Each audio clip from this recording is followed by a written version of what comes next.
She shut her door and then left the car unlocked and unattended while she walked across the parking lot to return her shopping cart in one of the receptacles. Now, police tell us by the time she walked there, got back to her car, and then got in the front seat, Robert Haynes was already in the back seat of her car. Just in, we are learning what caused a mess early this morning when a car crashed through an emergency room in High Point. Usually the studio is an ice box, and it's actually even kind of warm in here. I'm trying to keep from sweating massively here on set, so yeah. Thank you. Does that help? Can you tell us when it might wrap up? No firm idea on when this thing will wrap up, Wanda, but today the prosecution did say that they hope to rest their case on Thursday. That would mean the defense would take over at that time. And remember, at the beginning of this, they said they were giving us an estimate of about 5 to 6 weeks. We're now at week 2, so we still have a ways to go. Wanda?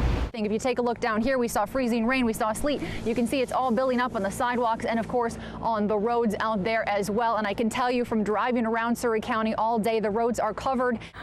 If you bring it back here, I will totally go with you. I'm so jealous of you. All right, thanks, Lainey.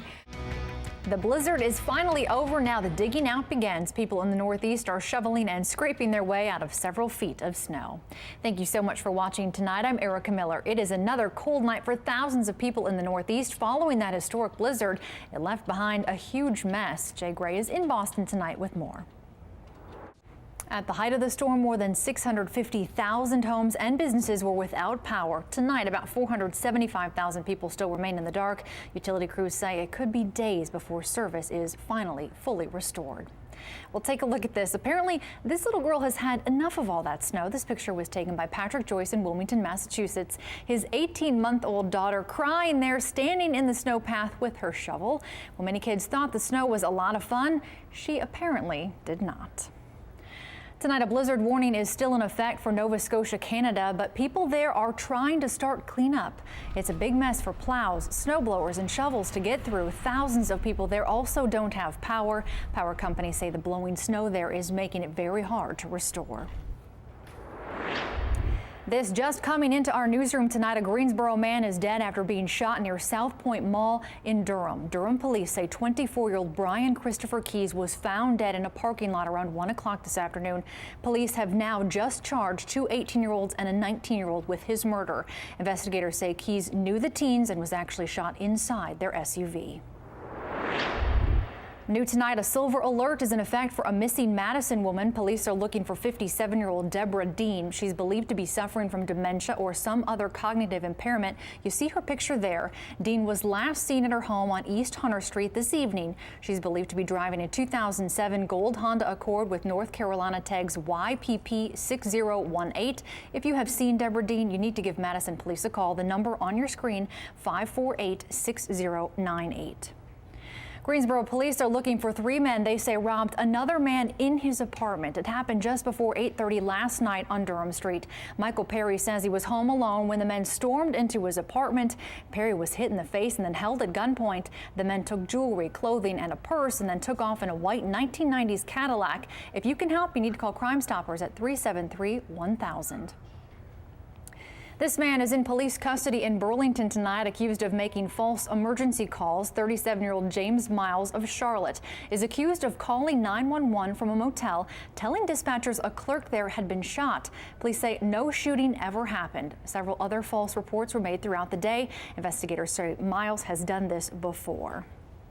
The search continues in a bizarre theft involving animal parts in Charlotte. Listen to this. Police say Wednesday night someone stole a freezer behind the Carolinas Animal Hospital in Southwest Charlotte. Inside were the remains of dogs and cats. The owner of the hospital says it's not unusual to store animal remains in the freezer, but having someone make off with it is. And because it is a teaching hospital, there were cadavers also stored in that freezer. Dr. Quick believes whoever took the freezer had no idea what was in it.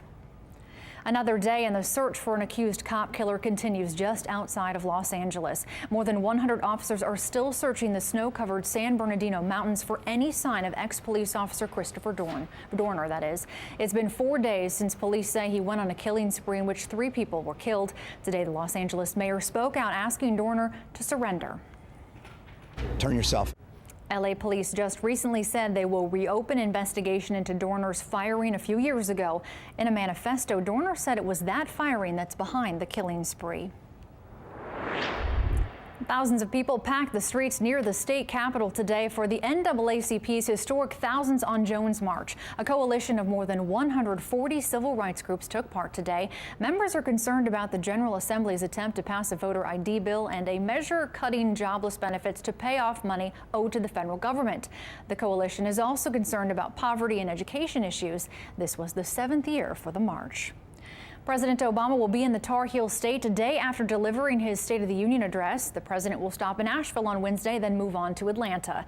The White House hasn't said what Mr. Obama will do in either city, but it is tradition for presidents to go on a post-speech tour to pitch their proposals to the public.